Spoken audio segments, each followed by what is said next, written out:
Assalamualaikum warahmatullahi wabarakatuh. Bismillahirrahmanirrahim. Alhamdulillahirabbil alamin wa bihi nasta'in ala umurid dunya waddin. Allahumma shalli wa sallim wa barik ala sayyidina Muhammad wa ala alihi wa sahbihi ajma'in. Amma ba'du. Para jemaah Bapak Ibu yang dirahmati oleh Allah, pada kesempatan malam ini saya akan membahas tentang salat istisqa. Kalau kita berbicara tentang salat istisqa, maka kata istisqa itu berasal dari kata saqa, yang artinya adalah tolabus suqya, meminta air. Secara istilah, istisqa itu adalah ibadah solat secara khusus yang dilakukan agar Allah menurunkan air hujan. Dan biasanya solat ini dilakukan apabila di suatu tempat itu mengalami kemarau yang panjang, kekeringan, sehingga binatang-binatang mati, manusia kesusahan dan lain sebagainya.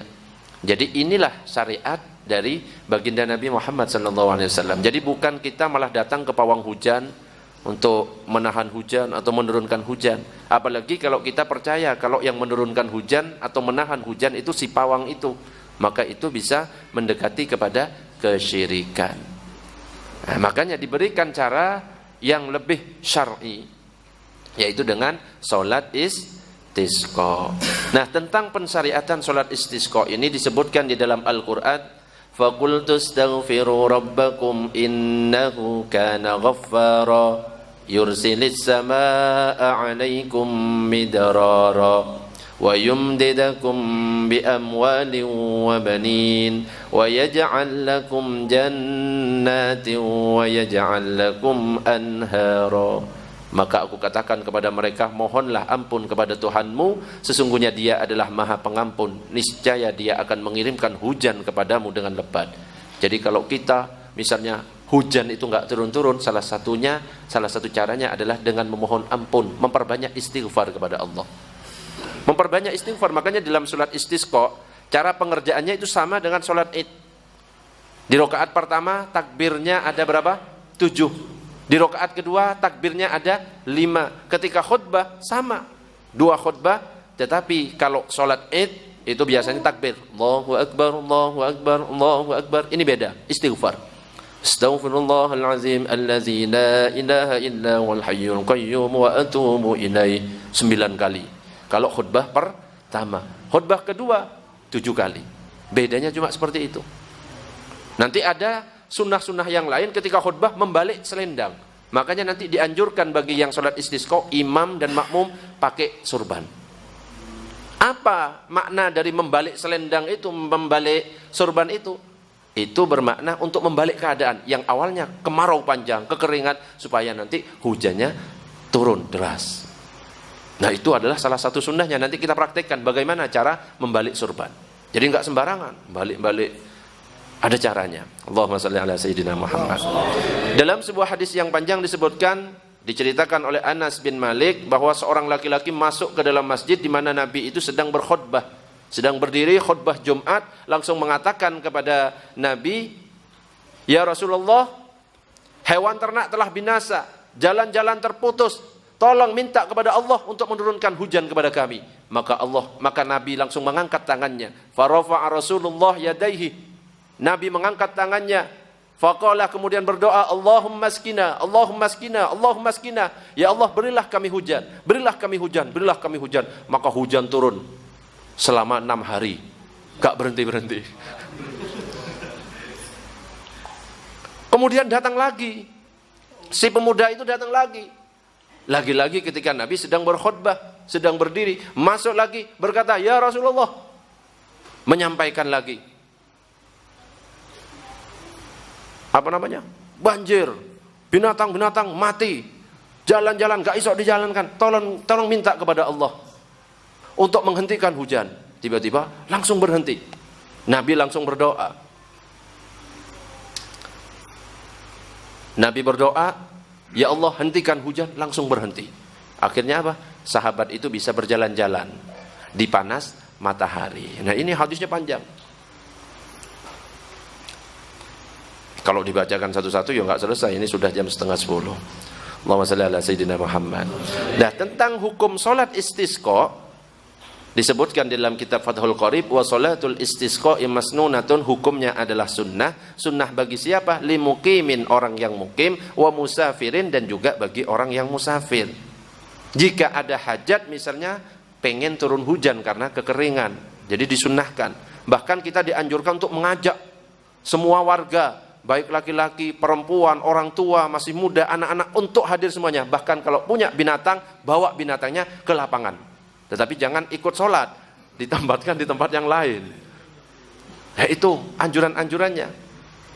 Wa tu'adu sholatul istisqa tsaniyan, dan dianjurkan untuk mengulang sholat istisqa jika memang diperlukan. Ternyata habis sholat istisqa masih nggak hujan-hujan, besoknya sholat istisqa lagi. Nggak hujan-hujan, dianjurkan nambah lagi. Jadi tidak hanya satu kali saja. Terus sholat istisqa sampai turun hujan. Sama kayak kemarin sholat apa? Istikharah. Belum mendapatkan petunjuk, sholat istikharah sampai berapa kali? 7 kali. Masih belum dapat petunjuk, sholat istikharah terus sampai akhirnya mendapatkan petunjuk dari Allah. Jadi kalau dalam mazhab Syafi'i, hukum melakukan sholat istisqa adalah sunnah muakkadah. Dan ini sama dengan pendapatnya Imam Hambali, mazhab Hambali, yang mengatakan sunnah muakkadah. Berbeda dengan Al-Hanafi, mazhab Hanafi itu mengatakan yang sunnah itu hanya doanya saja. Sedangkan sholatnya hanya mubah, jais, boleh. Jadi yang sunnah itu doa istisqonya. Berbeda dengan Maliki. Kalau Maliki itu membagi menjadi 3 tentang hukum sholat istisqa. Ada kalanya hukumnya sunnah muakkadah, yaitu bila kita memang dalam keadaan kekeringan sehingga ada yang menderita, binatang-binatang mati, ada yang kehausan dan lain sebagainya, itu disunnahkan, sunnah muakkadah. Ada lagi yang cuma mandub itu dianjurkan tapi nggak nyampe ke sunnah muakkadah. Misalkan kita tinggal di suatu tempat dan tempat sebelah kita itu kekeringan, kita sholat istisqa untuk mendoakan daerah yang lain, itu mandub. Ada lagi yang jais. Jais itu maksudnya mubah, boleh kita melakukan sholat istisqa. Hujan sudah turun, tapi nggak cukup untuk kehidupan kita, boleh untuk melaksanakan sholat istisqa. Itu tentang hukumnya.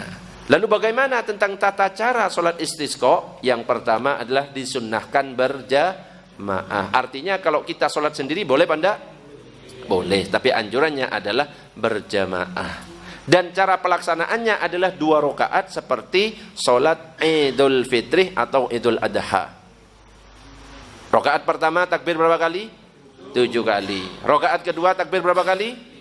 Nah, yang rakaat pertama takbir 7 kali itu selain takbiratul ihram.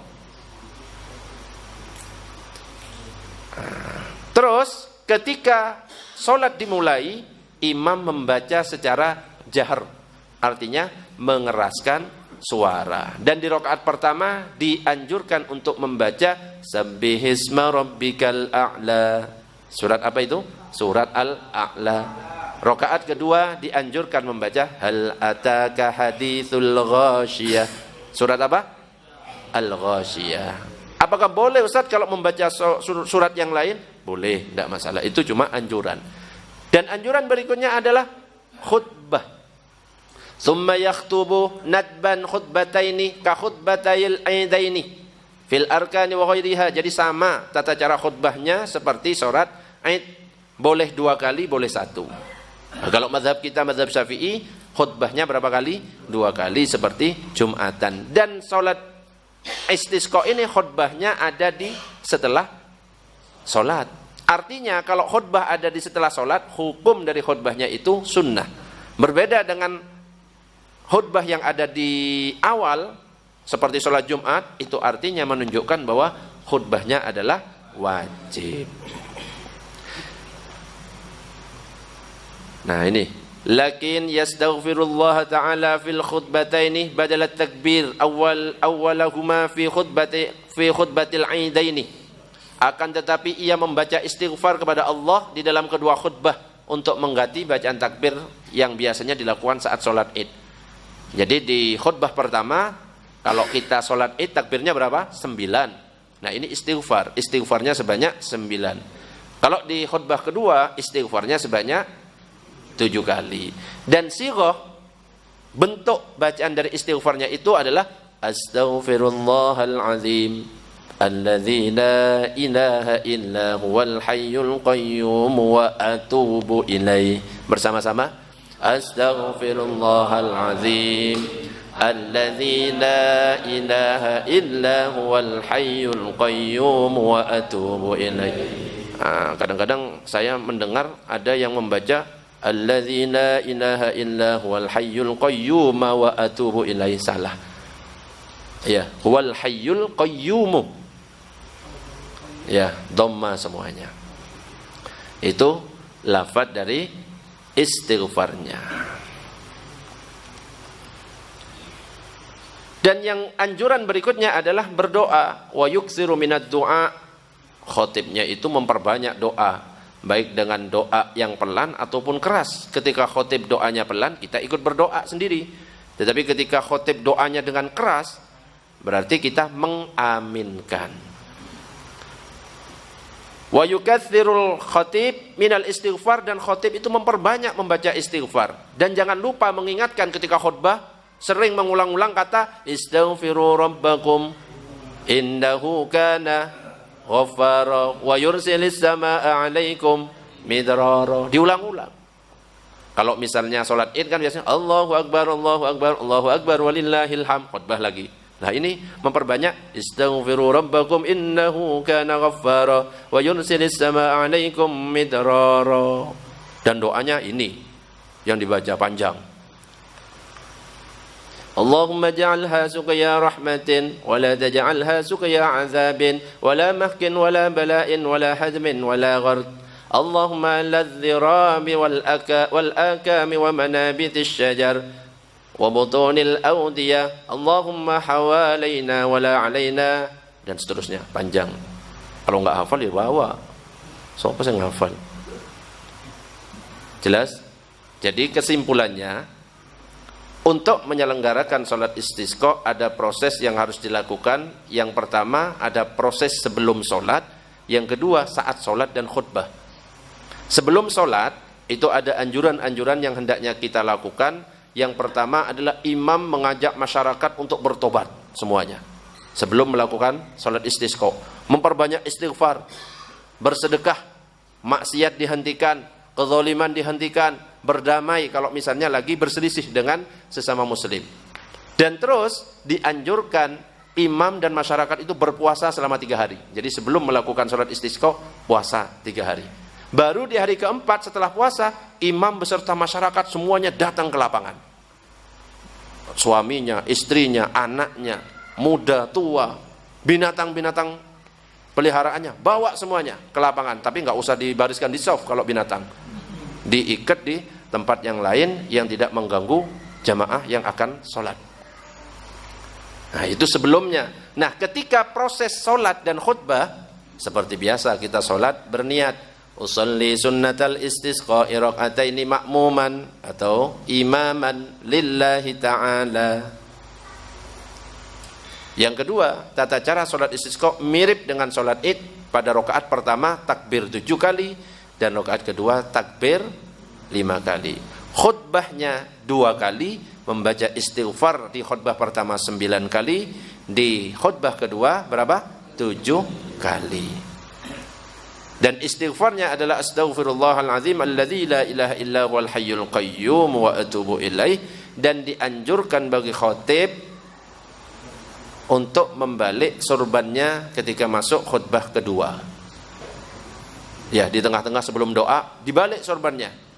Bagaimana cara membalik sorbannya? Jadi sorban pertama ada di posisi kanan. Coba yang punya sorban di posisi kanan. Sorban pertama ada di posisi kanan. Dan bagian yang sekarang ada di depan ini bawah, jadikan bagian belakang dan dibalik. Coba praktekkan gimana? Caranya seperti itu. Ya. Jadi ya yang rapi gak gini, gak berontakan gini, tapi sing apik. Jadi jelas, coba sing apik. Cara membalik sorban. Jadi dianjurkan untuk imam dan makmum juga membawa sorban. Gak punya sorban, serbet. Ocok kebangetan ngono ta. Taplak, sarung. Pokoknya ada yang dikalungkan. Itu untuk ini kan. ini langsung jadi belakang. Ini kan bagian atas, ini nanti bagian bawah. Jelas? Gini, berarti gini. Dan terus balik. Tapi menghadap kiblat itu ketika khutbah, marilah kita berdoa bersama-sama, minta kepada Allah agar Allah menurunkan hujan. Balik, hadap kiblat.